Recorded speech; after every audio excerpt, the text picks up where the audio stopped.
Monday afternoon to you. It's 4 o'clock in time for Sports4CLE. Thanks for joining us. I hope you're having a good afternoon. Tom Pelissaro, NFL Network reporter on the Browns quarterback competition and some things to remember about this time of year. This is from the Rich Eisen Show. The real questions are going to be, Rich, if Shedeur or Dylan Gabriel, if two guys who are drafted outside of round one, typically quarterbacks drafted round 2 or later are not in the mix to start. Certainly not round 3 or later, which both these guys are. Would not surprise me if they're at least alive, because you're talking about 40-year-old Joe Flacco and Kenny Pickett as the other guys in the room. But let's see where we are as we get into training camp. Let's see how the reps are divvied up. I know Kevin Stefanski, every time he's asked about who's going first and who's with the twos, just keeps saying, don't read into it. Right. It doesn't matter.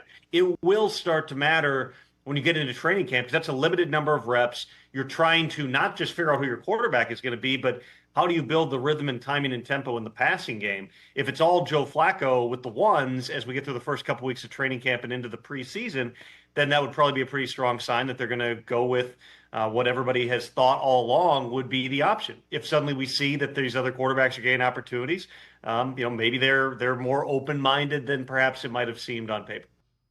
And again, Wednesday will be the next open OTAs to the media. We will have plenty on that.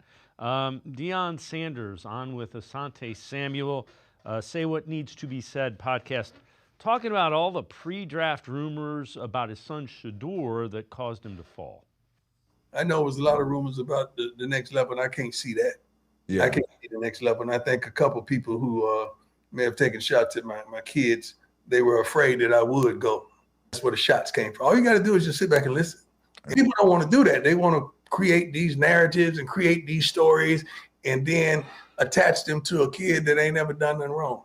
Yeah. How does that make you feel when you see your colleagues or your peers going in on you, man? Like, how does that make you feel? No idea, man. You have no idea. We've always been in front of the camera, so they know how to navigate. They know how to handle themselves. Yeah. And you're not going to catch them in no foolery and no mess. You're not. When you sit up there and say something like he went in a meeting unprepared, like, dude, Shedeur Sanders, who's had 6 different coordinators, who has still functioned and went up, leveled up every time we brought somebody new in, and you're gonna tell me every situation. You're gonna tell me he had on headphones. So you a dog, your kid's a dog, and dogs gonna always rise to the top. You know what I mean? That's what I believe. You know what I mean? It did hurt. The Bible says God uses the foolish things to confound the wise. So it was some foolish stuff that went on, but you know what? That gave them something that they needed. So again, all of that is behind it. All that matters going forward, what happens with Shedeur Sanders coming up in training camp and OTAs and the like.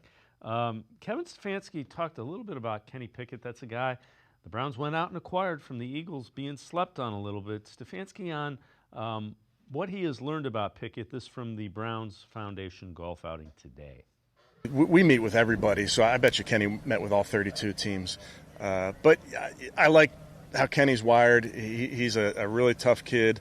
When we traded for him, Coach Narduzzi called me right away and was thrilled because he just believes in who the young man is and how he goes about his business. He's a gym rat. He's another guy that works extremely hard at his craft. But we're excited about his skill set. I'm excited about the things that he's been exposed to in his young career already. And then, he's just got to, like he's doing right now, he's focusing on putting one good day in front on top of another. And again, Pickett is a guy that could very well end up taking the first snap for the Browns in a regular season game. He will have an opportunity to win the job. Former Browns first-round pick Jedrick Wills, who dealt with lingering knee issues pretty much all of last season. Word is coming out he plans out to sit out most, if not all, of the upcoming season to fully recover and get back to 100%. That coming from Jordan Schultz. So Browns left tackle Jedrick Wills talking about taking an entire year off. We'll see. Not many people can do that and come back, but we'll see. All right, ESPN's national NBA analyst, Brian Windhorst, his thoughts on the rumored trade that's been out there with the Cavs and the Magic that would have the Cavs sending Darius Garland to the Magic for Jalen Suggs? That can't be the trade. Darius Garland is an all-star. Jalen Suggs is not. So there would have to be other aspects of that trade before I would consider it if I were the Cavs. Yeah. If you were to say to me,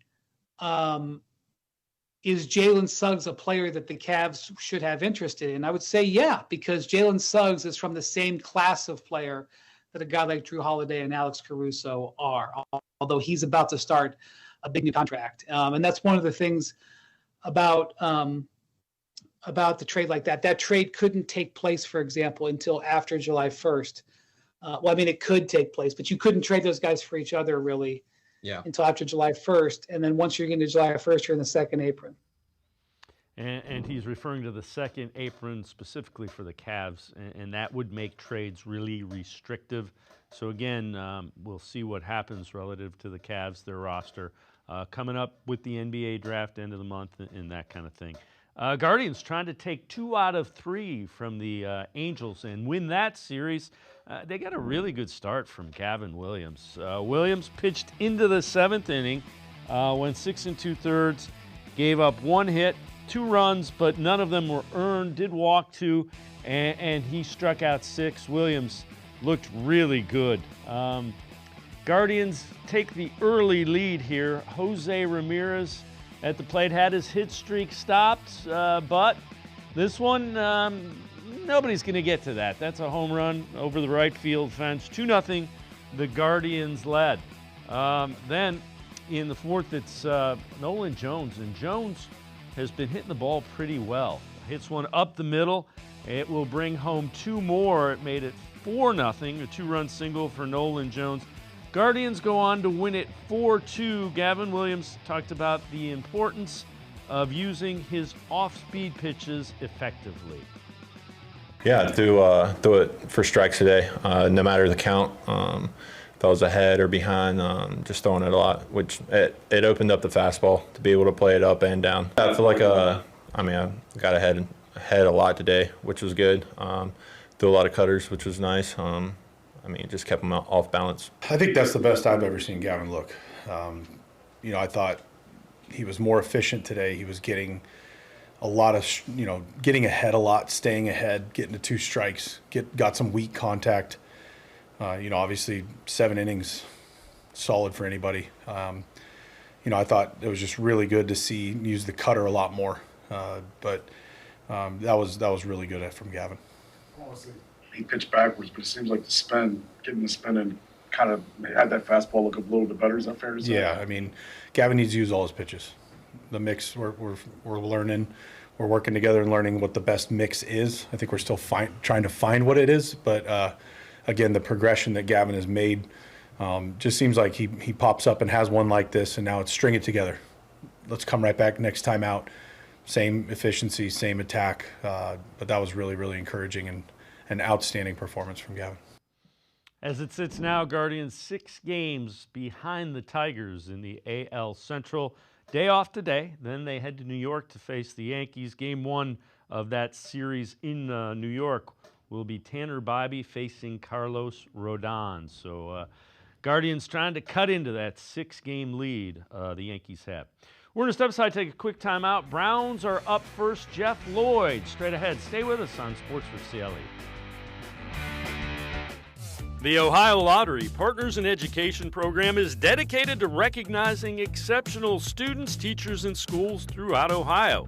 Scan the QR code on screen to nominate students and teachers as Academic All-Stars and Teachers of the Month.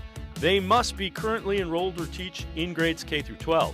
Is your K through 12 school developing students' literacy skills to achieve success in reading? If so, you can nominate your school for the School of the Year. Students can win $100, teachers can win $500, and schools can win $2,500. Scan the QR code, fill out the forms, and nominate deserving students, teachers, and schools today. The Ohio Lottery Partners in Education program takes pride in honoring exceptional students, teachers, and schools across Ohio. Submit your nomination today. It's fun, fast, and free.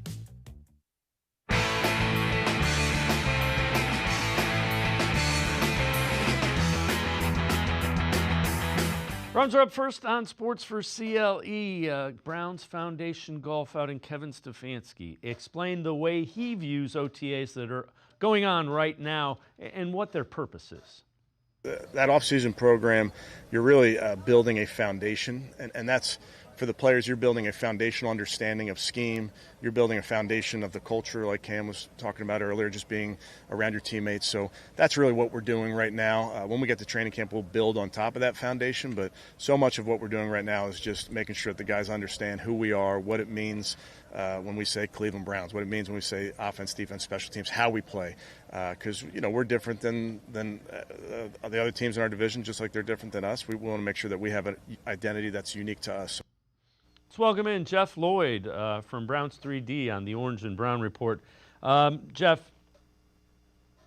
I get it. I couldn't tell you what their identity was a year ago, so I'm hoping they're developing an identity.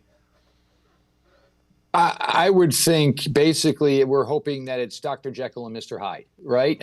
Whatever they thought they were last year, basically let's just put that, 100% to bed, because it was a team constructed, and I know we're going to talk about this a little later as well. It was a good team constructed, and it was one last ditch effort to try to make something that everybody was perceiving and kind of was ready to basically sign off on was a huge mistake that was never going to work. And then the problem was, the play wasn't good, then the injury, and then there was a team that just wasn't capable of competing.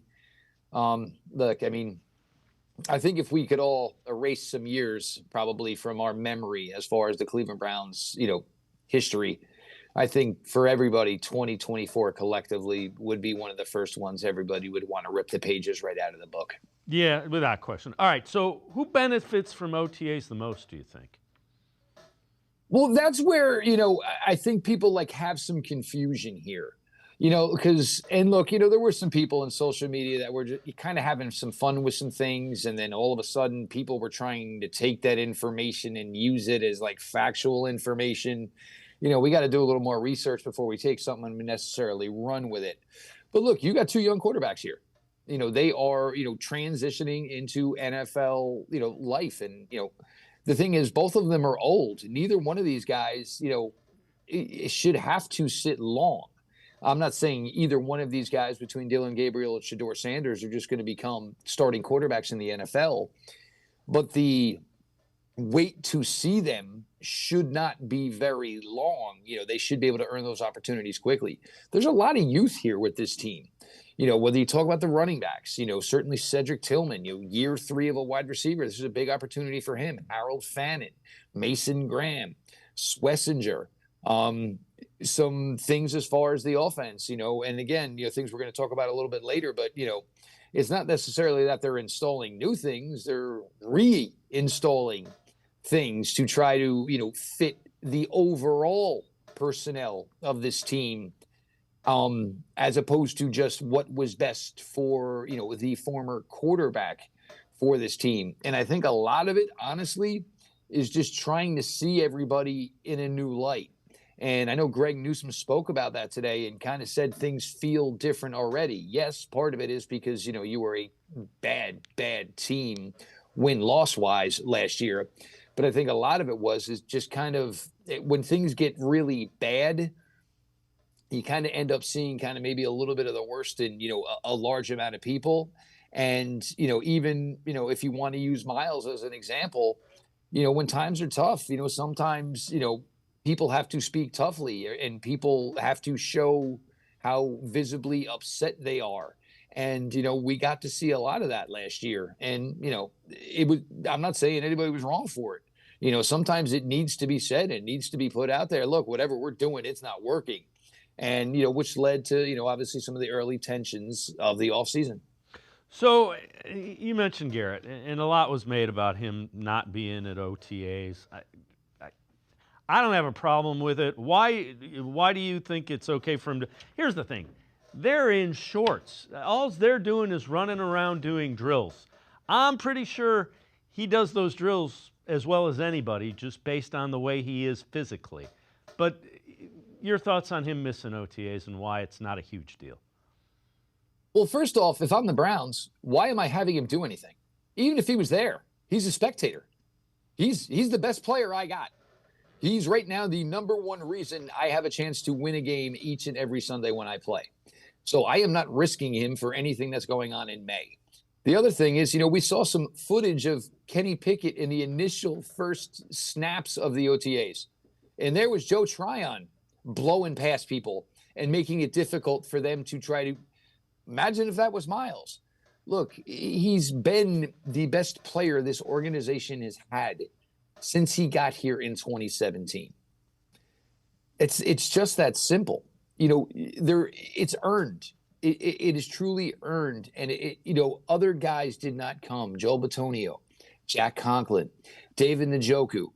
So why isn't the finger equally pointed? Okay, if it matters and it's mandatory and Myles is not there, then yes, people have a right to voice their opinions that maybe special liberties are being given to the star player. But that's not the case here. Look, Diontae Johnson, who's run amok in the NFL from 4 stops over the last season and a half, wasn't there either.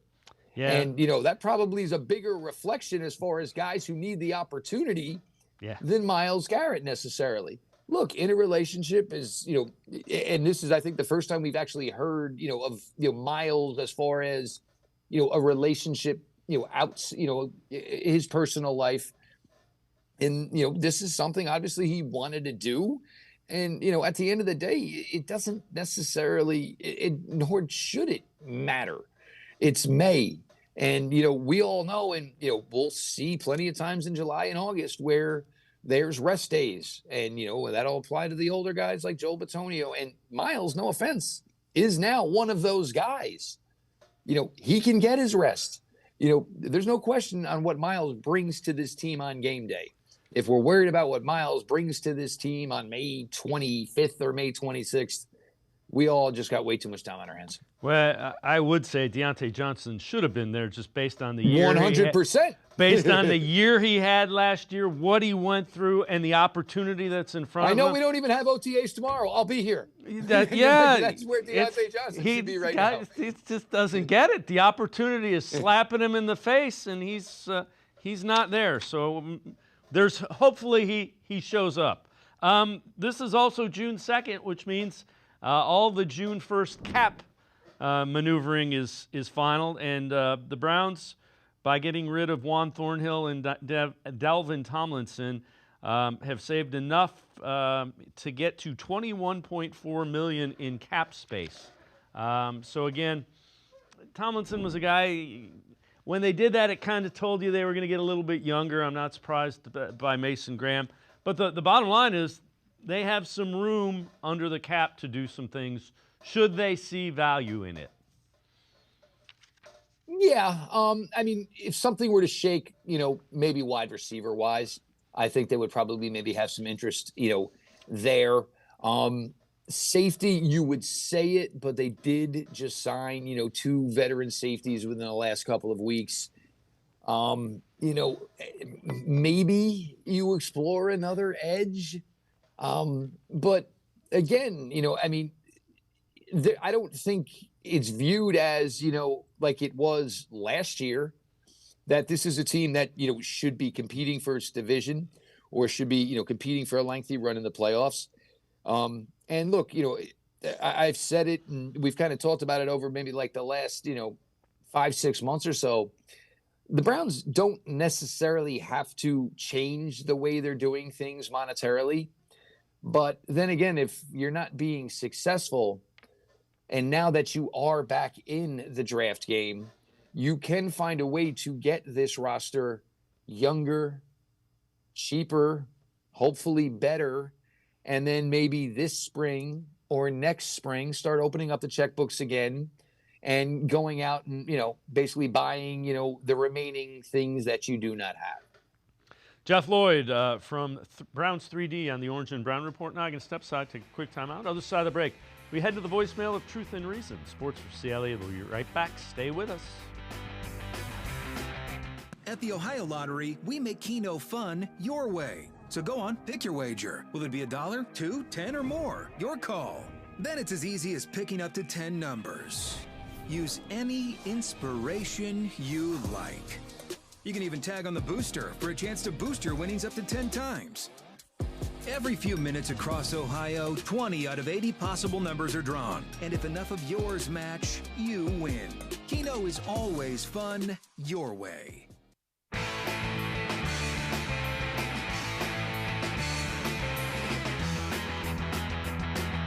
We continue talking Browns with Jeff Lloyd from Browns 3D on the Orange and Brown Report. Let's head to the voicemail of Truth and Reason. Hey, Dave. Love the show, man. Long-time viewer. I just have a question for you.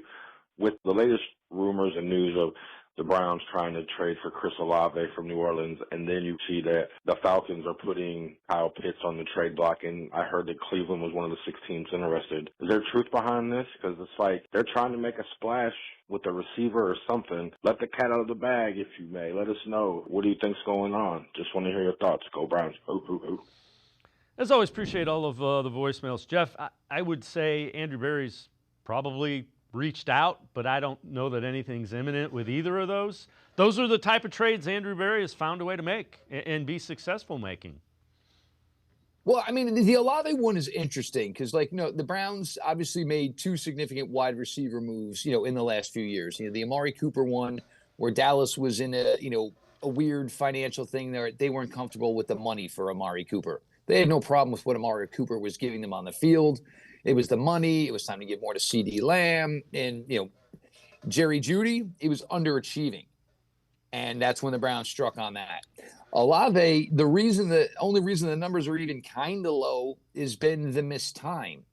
Now, for me, going to get Olave is not going to be, the Andrew Berry sneaking in the middle of the night. Olave would probably require, a much higher valued draft choice than certainly the 5th round picks that were given up for Amari Cooper or certainly Jerry Jeudy. If the Saints, and I don't know why necessarily they would even be putting Olave on the market, because the issue is what you think he's worth, then you factor in the head injuries. It's probably hard to really establish what the true value for Chris Olave is. Not to mention, if you're New Orleans and you're going to try to give, Tyler Shock a legit shot here or any of those young quarterbacks, taking Chris Olave away from any of those quarterbacks is probably not a good move as far as trying to help those quarterbacks improve and grow within the game. The Kyle Pitts thing, that's an absolute no for me. Kyle Pitts' play has gone steadily down since his rookie year. Kyle Pitts now will be a free agent at the end of the year. So the Cleveland Browns just made this investment in a Harold Fannin at 20 years old. And now you're going to tell me you're going to trade away a draft asset for a guy who most likely would only be with you for 1 year. And you're basically going to block the move you just made for a 20-year-old who you think could work in pair with David Njoku and kind of learn on the fly. And if anybody would know about being an extremely young player at the tight end position early in his career, it would be David Njoku. You tell me I can have one of them, I'd certainly be interested in Chris Olave. But Kyle Pitts, for me, it's just a no. He's not a true tight end. We saw David work his way from being this big athletic guy to working into a true, legitimate, full-time tight end. Kyle Pitts, I think it sounds nice, but, if we're not really sure what the quarterbacks can give us this year, how are you going to have a guy who's kind of fallen apart, since his rookie year, now here in a contract year? And, it just doesn't make any sense whatsoever to make a move for Kyle Pitts. So former Titans GM, John Robinson, kind of talking about the Browns quarterback situation, how it plays out, and what he sees going on with that as a former NFL GM. Well, first off, I feel like this quarterback room and how it's being talked about in the media and on socials, it's like me scrolling through the TV when I stumble across Shawshank Redemption and I can't not watch it. Gotta watch. Gotta watch. Andy Dufresne was a good friend. And it's just like you're waiting to see what's next, right? But Bohemian style, icy cold beer. There you go. But it's like, I think that you can, if you kind of peel back the layers, right? They've tried to create a little bit of a youth movement there with the trade for Pickett and then drafting the 2 quarterbacks Dillon, and Shador. So I think they're trying to find the younger guy. Flacco's done it for a long time, right? He's done it for, almost 20 years. He's won a Super Bowl. He's been a comeback player of the year. Yeah. I think probably the battle really lies between him and Kenny for the starter, to start the season.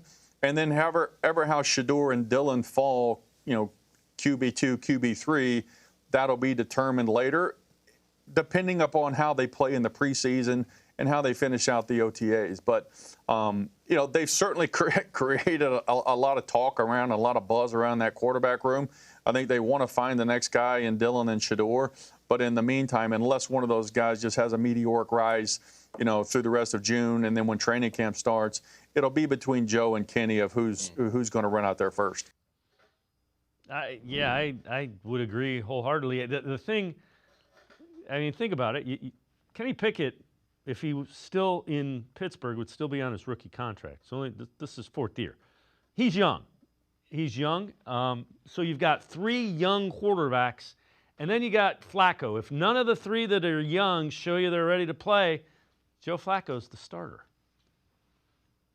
I think this is also going to have to come down to basically how a lot of other things are looking. The running game, the rookie running backs. Where does the defense look? Because I think you have to feel when you have Joe, Kenny, Shador, and Dillon in that quarterback room, you've got to feel that, hey, if we think we could maybe, and we've talked about this, every NFL team says we're going to see where we're at after the first month, the first 5 weeks, the first 6 weeks. And who, in my opinion, could be the guy that could get you to that position where, oh my God, we're 4-2. We know, we've seen Joe Flacco perform within this offense, perform with some of these guys that are making up this team as it is right now. He and David Njoku had a fantastic rapport. So if you think you truly, as a whole, all positional groups, both offense, both defense, and special teams as well, you feel you like what you see, and you think that maybe, defense is better than you thought. Special teams, hopefully we're, doing everything and making our kicks. If you want to try to give yourself a legitimate shot to compete, in my opinion, it's Joe, because you've seen it. But with that, and I've kind of said this in the last, week or so, I don't know it's so much about Joe or Kenny winning the job. It's about how long can Joe and Kenny hold the job. You're in this awkward position. You've got two rookie quarterbacks on this roster right now. You hold 2 first-round picks come April 2026. There's a legit shot those picks could be 2 in the top 15, 2 in the top 10, hell, maybe even 2 in the top 5. So I think the Browns, regardless of what happens in 2025, are going to want to see Dillon Gabriel and Shador Sanders play quarterback in the regular season. Well, I guess, and I know you've addressed this on Browns 3D. Does the 2025 season then become defined by the rookie class? I think it's the rookie class, and also I think it comes down to what does this team look like every week? Look, last year, I think we were all in agreement by the third quarter. Most of us were saying, we're talking about dinner plans. Or, you know what, hon? Yeah, I said I wouldn't be able to help you, but you know what? All right, let's go. We'll take the summer clothes out, and we'll bring the winter clothes in. It just wasn't a product that anybody had any faith in. Once they got down by a touchdown or they got down by 10, everybody felt this team had no fight in them to come back and claw and stick around. There were very few games, maybe Denver, where they gave us all maybe our money's worth. I think, between what these rookies do, and this is a huge part of it, because, this team has had for 3 years, had one player drafted in the second round. Otherwise, everybody was drafted after that. So the dividends, hopefully, you're going to get some players here. A starting defensive tackle, a two-man running back duo, a tight end who really seems in Harold Fannin that his intelligence are a lot higher than maybe his overall gifts, and he just kind of understands how to get open. Carson Schlesinger is probably going to be a guy we're going to see a lot of. And then, of course, you have the two quarterbacks as well. There should be some excitement about this group. And, not saying they all hit, but even if you see promise out of all of them, all of a sudden, your thoughts may change as far as, where this team could be a season or two from now. Jeff Lloyd from Browns 3D on the Orange and Brown Report. Now I'm going to step aside, take a quick timeout. Other side of the break, talk a little bit about the offensive line and Joel Bitonio. Sports for CLE. I'll be right back. Stay with us. Come back to go forward. Back to learning new things. Back to pursuing your dreams. Tri-C has flexible learning options to fit your life. And every year, more than 1,000 local companies provide Tri-C students with real-world learning. The right education can boost your lifetime earning power by hundreds of thousands of dollars. Start now with a college education you can afford. Tri-C, where futures begin.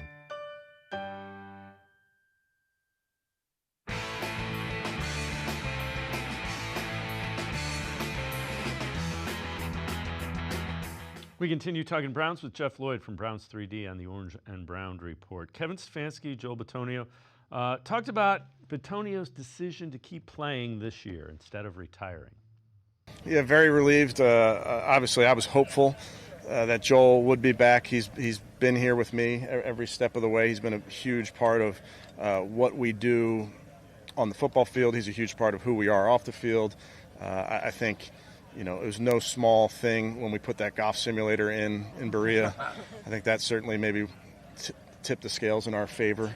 But he's a pro's pro. I think he's a future Hall of Famer, so I'm thrilled he's back. I kind of sat at home for a month or two and you know, was in and around and talked to my wife, and we just like went through the process, and I was like, I could still play football at a high level.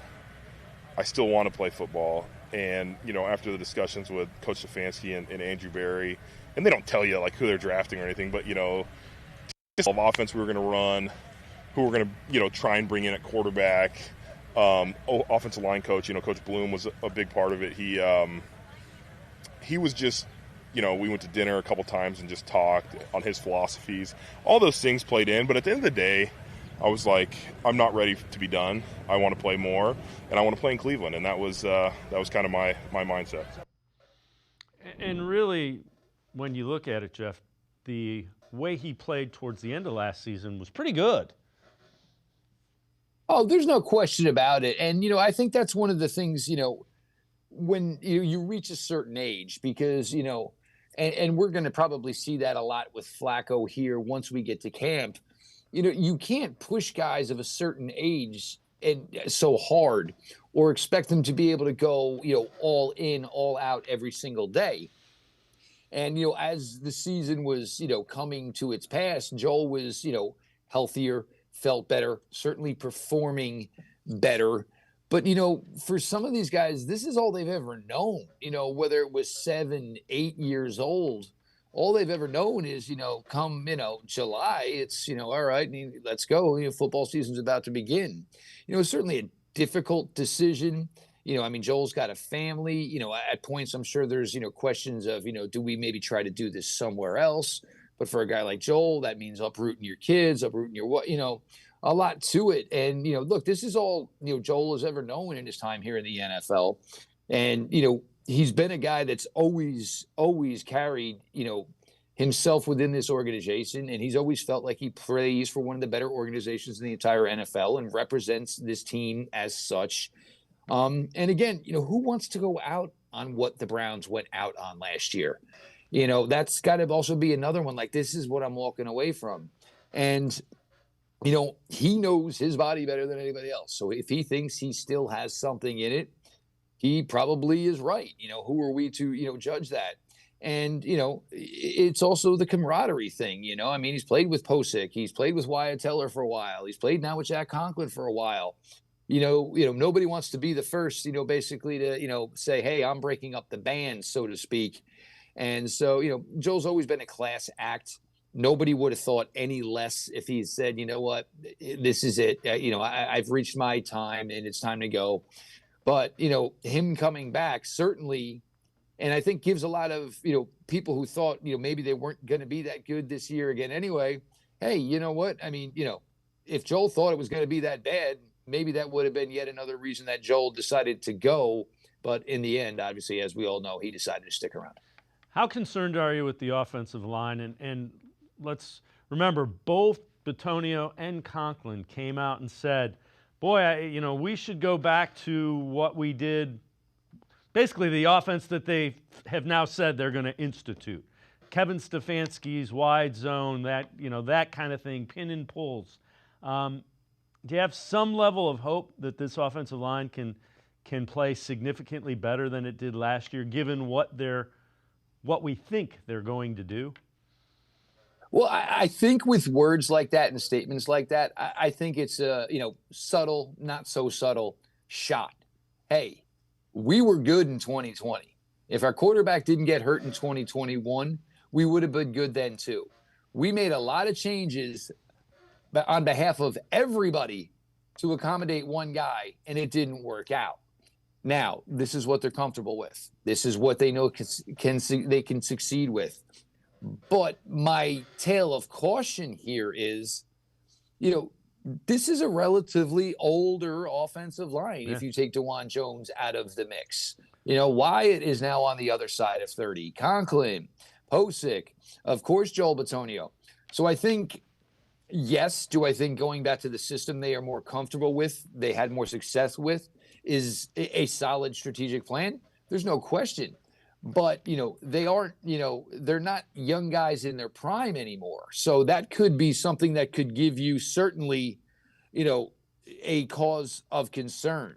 But, you have 3 young running backs. You should be able to run them often. If you think that's your best recipe for, success, or not tiring your defense out, or allowing your quarterbacks, to hand off and run some play action, which is what we know Kevin Stefanski likes to do. For me, it certainly seems like a good course of action. But I do think there should be some concern just thinking that, guys who are a couple of years older than now, just throwing them back into the system they're more comfortable with, all of a sudden that's going to basically be, like the magic elixir that's going to, basically cure all the woes. Yeah, fair enough. Offensive linemen do not age gracefully. I get what you're saying. All right, former NFL GM Mike Tannenbaum. His thoughts about the best-case scenario for the Browns with their quarterback situation. I think, in my opinion, that the Jacksonville Jaguars will be a top 5 pick next year, which means Cleveland will have a top 5 pick. Best-case scenario for them is Dillon Gabriel, Shedeur Sanders is their quarterback. Now they're sitting there with the top 5 pick, and they could trade it. They could take the best on quarterback. And job one this year is to let Shedeur and Dillon battle out. I think Shedeur wins that. And let's see what we have in Shedeur. And then I either keep Flacco or Pickett as the backup and then trade the other guy. Yeah, Jeff, I don't see that. I see them trying to win initially and seeing how that goes. So that would be Flacco or Pickett. When you get to a certain point, 8 games, 9 games in, if it looks like it's not going well, then you look to, all right, who do we need to look at? Well, the thing is, and look, but in his scenario, he basically gave it to you where it didn't necessarily matter what the Browns do, right? He said, hey, I think that Jacksonville pick could be a top 5 pick. So that means if you're the Browns, you can play this any way you want, and hey, that's kind of where I think we're all at. Me personally, I would start Joe Flacco. Does it sound like to me, between the words we're getting from Kevin Stefanski, that maybe Kenny Pickett has an upper hand? I'd say it's possible. But even still then, Flacco or Pickett, whatever they necessarily do for this team next year, and say they take them on a longer, run where, maybe you get 2 starts for Shedeur, 2 starts for Gabriel. You're still taking the quarterback anyway. Because you're not thinking Kenny Pickett all of a sudden now is going to be a top-level quarterback in the NFL. You're certainly not going to think when Joe is 41 years old next offseason that he's going to come back and give you another miraculous series. So anyway you slice it, you're going quarterback most likely in April 2026. And that's why I say you truly want to see it, then you play the rookies more. They either talk you out of drafting a quarterback or they just confirm that you're drafting a quarterback. But for me, it's simple. You get to the draft. If I'm the Browns, whatever pick I have that's higher, I am taking a quarterback, and I will trade down that second pick. I will give myself 2 more first-round picks in 2027. But, look, if you think you can win, and this team shows, and look, that first 4 weeks is not easy. But you find a way to at least get to 2-2, miraculously find a way to get to 3-1. All of a sudden, that essentially changes how you're driving the bus. Yeah, without question. Jeff Lloyd, as always, great stuff. Appreciate the time and the insight. Thanks very much, Jeff. All the best, Dave. Everybody, will talk soon. Jeff Lloyd, make sure you check him out. Browns 3D on the Orange and Brown Report. We're going to step aside, take a quick time out. We continue talking Browns. Lance Reisland from the Plain Dealer, cleveland.com. Straight ahead. Stay with us. At the Ohio Lottery, we make Keno fun your way. So go on, pick your wager. Will it be $1, $2, $10, or more? Your call. Then it's as easy as picking up to 10 numbers. Use any inspiration you like. You can even tag on the booster for a chance to boost your winnings up to 10 times. Every few minutes across Ohio, 20 out of 80 possible numbers are drawn. And if enough of yours match, you win. Keno is always fun your way.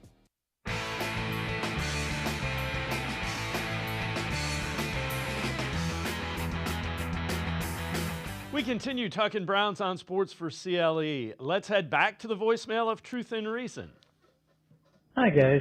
I was wondering, Joe Flacco has a reputation as a gunslinger. If he's the #1 quarterback this year, how does that work with the identity they want to establish with the running game and defense? Thank you for your input. As always, appreciate all of the voicemails. Let's welcome in Lance Reisland from the Plain Dealer, cleveland.com. Lance, if you give Joe Flacco a running game, I think it works much better. He can throw the ball to areas of the field some NFL quarterbacks cannot. Yeah, he has elite arm talent. I saw that last week, at rookie mini or at the mini camp they had, the OTA they had. I'm sorry. So he has elite arm talent. Now he's right. The caller's right because he had 8 turnovers last year during the year. He had 2 big ones for pick sixes in the playoffs. So he's got to protect the football. And what that protecting the football does is it helps your defense, right? So I always say this, it's redundant, but if you end every drive in a kick, either a punt, extra point, or field goal, you got a good chance to win the game, especially when your defense is really good. And the Browns have a really good defense, and they have some really good pieces to that defense, but they got to protect it. So if Joe Flacco is the quarterback, which I think he has a good chance to be, his big thing is protecting the football and becoming less of a gunslinger, especially in the intermediate range. He can take his shots deep, but that intermediate range, he's got to protect the football a little better. Yeah, I would think, though, in effect, if you look back to when he was throwing interceptions in Kevin Stefanski's offense, they couldn't run the ball. They haven't been able to run the ball for a couple of years. So I think a run game that is rejuvenated also kind of helps him minimize turnovers. Well, I couldn't agree with you more. So if you look at it as a coordinator, so if you can win on first down and you get a running game going, then you make the defense play honest. And somebody asked me today, what does that mean to play honest? Well, it means they can't just pin their ears back and come after the quarterback. And that's where Joe Flacco has pressure, has issues, right? Because his inability to move, especially at his age, even though his arm is still elite, that inability to move causes him to, if you look at last year's interception 2 years ago when they lost in the playoffs, those passes against Houston, he felt pressure. And when you feel pressure and you can't move, you tend to get rid of the football. So you're absolutely right. They can run the football and win first down. They got a really good chance because he's pretty good, and he's really good with the run game. And you get, if it's playing honest, you don't get more DBs in the game. You don't get more exotic blitzes. If you have to play base defense against Joe Flacco, you're going to have trouble stopping him. So Joel Bitonio at the Browns Foundation golf outing today was talking about what he thinks the offensive identity of this Browns team will be based on what he's seen in the early going of these OTAs. For me, it feels like a 2020, 2021 install of the outside zone with power schemes mixed in, which I think is a strength of, what our line does. Obviously, we're a little bit older, but like Jack comes from that outside zone. Wyatt is one of the better pullers, power blockers in the league. Poe can kind of do it all, but I think it fits us so much better. And then for an O-line, you drop back 40, 50, 60 times a game, and that's still going to happen. It's you still have to pass the ball to win in this league. But if you can have a brand of I think the way we won in the past is our defense was fresh. The games that they play great, they play 50 or 60 snaps, not the 70 or 80 snaps a game. And so if we can control the ball and handle those things, I think it's a big step. But from the installs and from what I've seen, it's going back to what Coach Stefanski has been known for. Lance, you and I talked. We couldn't tell you what the identity of last year's team was. So the fact that they have an idea of what it is now should be a little. I'm looking for positive signs. I view that as a positive. Well, bringing their new online coach in Bloomberg, he's going to be great because Bloomgren is a Bill Callahan disciple from their time in with the New York Jets. So that tells you that's why I think Stefanski went out and got him. He's an elite guy in terms of X's and O's and being detailed. And he kind of brings that Callahan disciplinarian in, which I think those offensive linemen need. And I think those offensive linemen like that when the guy is in their face and kind of makes them work. And even though they're a little bit older, when you go back to what you do well, you have a better chance of being successful. And their identity with Kevin Stefanski is run game, power, weak side zone, take some shots off that play action, protect the football. When he's talking about the defense being fresh, when you run the ball, that clock runs a little bit. So you shorten the game. You put more pressure on the opposing offense. If you can get a long drive and get a score, then they have to pass. So it ties, that complementary football you and I have talked about for years. That's what that means. If they can get the run game going, that's what Stefanski likes. And that power run game wears down a defense, keeps the offense on the field, protects the quarterback, et cetera, et cetera. So hides the fact that they don't have elite depth at receiver, et cetera. So I think it's a promising thing. The hiring of him, not getting a receiver, drafting Fannin, Stefanski calling plays, it all kinds of leads back to what Stefanski got the job in Cleveland for. So is the Browns' running game maybe a key from them being, if they get that running game back to, say, league average, does that move them from being a 3-4-5 win team to a 7-8 win team, do you think? I could not agree more, and here's why. Because when you run the football, you shorten the game. You shorten the game, you rely on your defense a little bit more. So what the offense has to do, besides running the football, they have to protect the football and not turn it over, which has been a problem for Flacco. And so he's got to make sure if he's the guy, you got to protect the football. That means sometimes on 3rd and long, instead of throwing the ball like everybody likes to do, maybe you run the ball, punt it, make that team go 80 yards. But if you can run the ball, win first down, get the league average, and you're at 2nd and 6 or around 2nd and 6, that means you get to dictate what you call. You could call pass or run on 2nd down, which makes the defense play honest. And most turnover, I won't say most, but a lot of turnovers happen when you get in that 3rd down, when you get exotic blitzes and exotic coverages. If you can win first down, the defense will have to play true. You'll get a look that 2 hi-hats, 1 hi-hat, not exotic.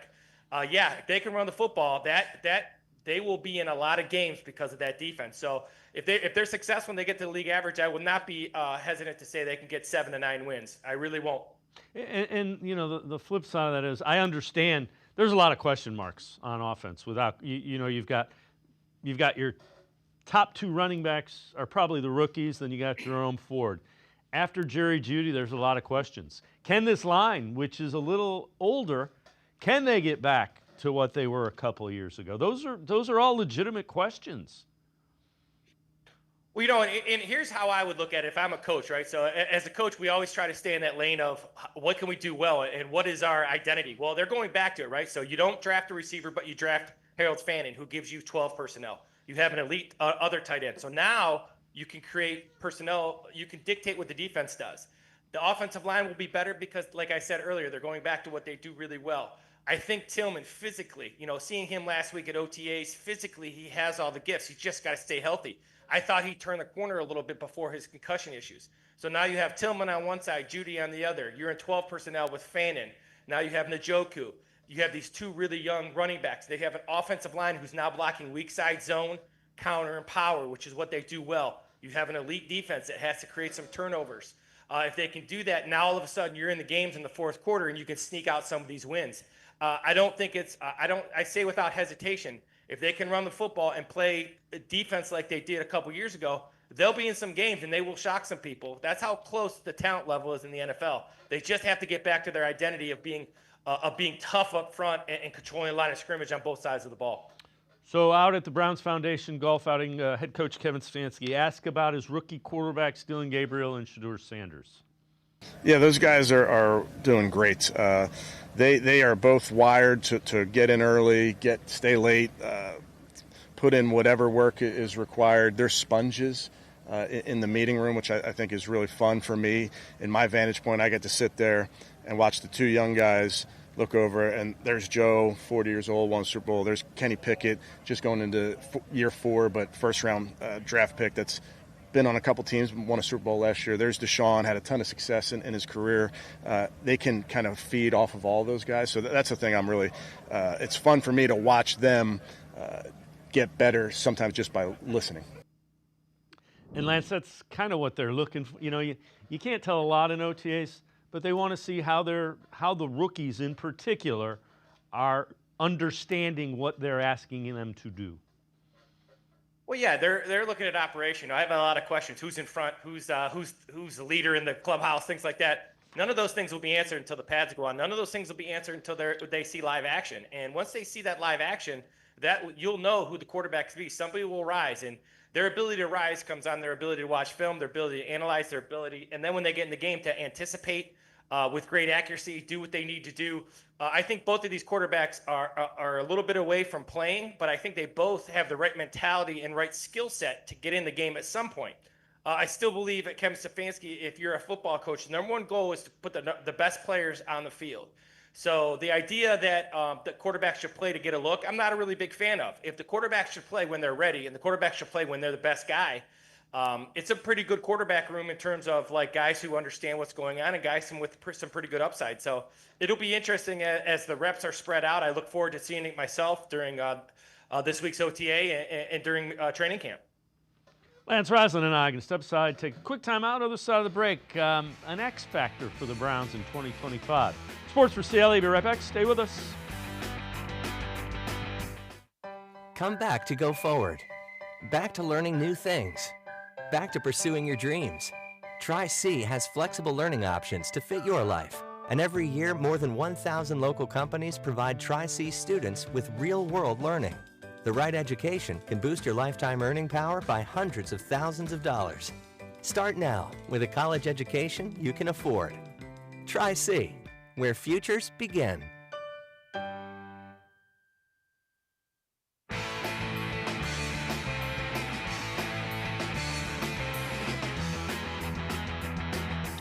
We continue talking Browns with Lance Reisland from the Plain Dealer, cleveland.com. Greg Rosenthal, this is from the Mina Kime Show, with his thoughts on the Browns' X Factor for 2025. I chose a pretty random one who's established as a very good player, and that's Denzel Ward. And the reason I did was because last year it really stuck with me. There were about 3 games last season when Denzel Ward took over. When he looked like the best cornerback in the league. And everyone had this idea, because those 3 games, you just don't see that out of cornerbacks too often, that he's this amazing player. And he is an amazing player overall, but I think like the rest of the defense, he got dragged down. And he had some bad games too. He had some games where he got picked on. Some of his metrics in terms of yards per catch and stuff, it was pretty up and down. And to me, he felt symbolic of the defense in general and the secondary in general, where it's also Martin Emerson is there, as Greg Newsome. Both of them are in contract years. Both of them struggled. They were supposed to be kind of the core of this defense for Jim Schwartz that at this time a year ago we thought was going to be a top 10 defense. They were one of the best in the league. So to me, I thought Ward was a good pick, kind of representing that. We know it's in there. If for whatever reason the defense is on the same page and you're getting the best Denzel Ward at 28, 29 years old, he is a difference maker. Lance, I don't know about Ward being the difference maker. We'll get to the secondary in a minute. When you look at this Browns defense as it potentially lines up in 2025, on paper, what do you see? Well, I think there's a couple guys that got to play. You're good. Can you still hear me? Oh, yeah, go. Okay, I'm sorry about that. So there's a couple guys that I think I really got to stand out. I think a key guy is going to be Carson Schlesinger, right? He's a guy who was drafted without JOK playing. He's a guy that has to be really good on that second level. I don't really have any concerns if the offense is better about the secondary or the defensive line. I think that they're both going to be elite. It's that second level with Hicks and Diabate and Carson Schlesinger. Those are the guys who have to play at a high level because of the fact JOK is not there. If they can play at high level, if they can carry their end of the, do their part, because I know the defensive line and I really feel like the secondary will be really solid. If those guys can do their part, they'll be in good shape. Yeah, I again, on a 3-win team, I get why nationally they're getting criticized. The defensive pieces parts are almost identical to the one 2 years ago that was, a top 5 defense. And you could argue if Mason Graham is what they think he is, they might even be a little bit better. Well, and you and I have talked about it, right? So that's complementary football at its best, and that's why their defense struggled a little bit. It had nothing to do with them. It has to be on the field too much. It's the idea of pressing because you know your offense is not going to score a lot of points. When you press, you try to make plays that you try to kind of go outside your cylinder. What I mean by that is my dad used to always say, stay inside your cylinder. Whatever your job is, do your job because that will help your team. So it's kind of that internal selfishness where if I do my job, that'll help our team. And when your offense is really, really struggling, that's what some of those defenders did. They tried to do too much. And when you try to do too much, you end up making mistakes. You end up getting beat deep. You end up getting upfield as a defensive lineman. You're trying to make a play, and in trying to make a play, you make mistakes. So if the offense can be balanced, then they'll be in good shape. If the offense is not balanced, the defense will struggle again. That's why they have to make sure they punt the football if it's long yardage. They have to make the opposing offense go long yardage and create some turnovers. That's the one thing they haven't done, is they haven't created a lot of turnovers the last couple of years. That's the next step for this defense, in my opinion. So Greg Newsom was on with Baskin and Phelps, 92.3 The Fan, talking about the secondary and their mindset for the upcoming season. I feel like this year, especially when you have gone through the ups and the downs with somebody, you understand, and that can really make you their brother. So we're all steady. We're all really consistent. And we all have a lot to prove this season. Don't be complacent. I feel like when you have a season like we did 2 years ago, it's just like, oh yeah, we're gonna do that again. But this is a league that'll humble you very, very fast. So our mindset is just to attack every single day. A lot of it has to do with that energy that we said all the time. We're losing a huge guy in JOK, obviously, for the season, and he was one of those energy guys. And obviously, I'm one of those guys too. So my part, for this team is just to make sure every single day we have that attack mindset, we have that energy, and we're going to do that this season. So again, that's an area that has to play like they did 2 years ago. That the secondary in particular was kind of like not what you, and they realized it. You got rid of Juan Thornhill. You brought in a couple of veterans. They need better play from the secondary. That's an area of the team that should have been better, quite frankly. Well, once again, that complementary football. But yeah, those guys should have played better. Emerson had some struggles last year. They all had some struggles. One of the keys will be that free safety in Jim Schwartz's defense. Can that free safety get over top, get some interceptions on some deep balls? Can it be the last line of defense and make sure tackles if something breaks? Because that's going to happen in a man pressure defense. You're going to give up some big plays, but they don't need to be huge plays, right? They could be 25 yards, not 65 yards. So that's kind of where that they need help at that free safety. They got to create some turnovers. They got to create some short yardages for their offense, especially the Browns, whoever their quarterback is, whether it's Flacco, one of the older guys or younger guys. They have to protect the quarterback a little bit. You do that by creating turnovers. You do that by running the ball. But yes, that secondary's got to play good, and they have to play really good so the Browns don't have to bring more than 4, right? That'll allow them to protect their linebackers a little bit, keep those linebackers out of man coverage a ton. Because they're going to be new and they're going to be some guys that don't always cover great. So I do think that if the defense can handle their business, they'll be fine. The secondary needs to play at a very, very high level because that's where the Browns' money is and that's where they got to play well. So as you look at the Browns roster this part of the offseason, what areas other than quarterback are you most concerned with? Well, I would say that on offense, it has to be the guys who can get you easy yards. If you listen to us on the draft thing, it's the easy yards as a coordinator. And I say it over and over again. At any level of football, when you consistently have to go 12 to 10 to 12 to 15 plays every time you have the ball on offense, you're setting yourself up for failure. Every once in a while, you got to have a guy who makes a play. Got to every once in a while where you don't block it right, you don't do anything right, but guys just make plays in space. And you got to have playmakers, right? If you look at like the Bengals, you got to have guys who could just catch it and get you yards. Sometimes those are huge plays, but once in a while that could be you just throw a little screen and get you 9. And all of a sudden it's 2nd and 1. Now you can take a shot deep on 2nd and 1, knowing that you could run the ball on 3rd down and pick up the 1st down. So they need, for me, they need a guy who can get the ball in space. Is that Fannin because he's going to be matched up against linebackers? Do they move Judy inside? They have some options. But that would be my one concern. Do they have a space guy, a guy who can touch it and find green grass on his own? So before I let you go, Wednesday is the next OTA availability. I know you're going to be out there. What are you paying attention to? What are you going to pay attention to with this round of OTAs? For me, it's just going to be operation. I look nothing into depth chart at this point. For me, it's how do you handle yourself? How do you look in terms of your footwork? Are you crisp? Bad throws don't even bother me. We'll go with the quarterbacks. Are they going to the right spot? Those throws will happen with more reps. They're pros. So it's, do you know when you're going with the ball? How is your footwork? Does the offensive line, do they work in unison? How is everybody's health? Like the one thing I looked at last week was just everybody's physical fitness. The Browns looked to be in great physical shape. Those guys had really good off seasons.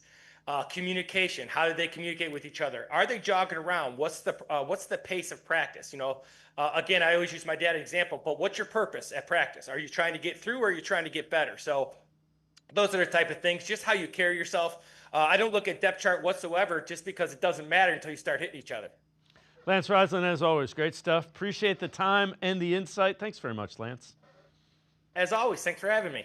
Lance Reisland, make sure you check him out. Always really good stuff. Does film breakdown, video analysis, especially well for the Plain Dealer and cleveland.com. It's going to do it for this edition of Sports for CLE. We will see you back here tomorrow at 4 o'clock.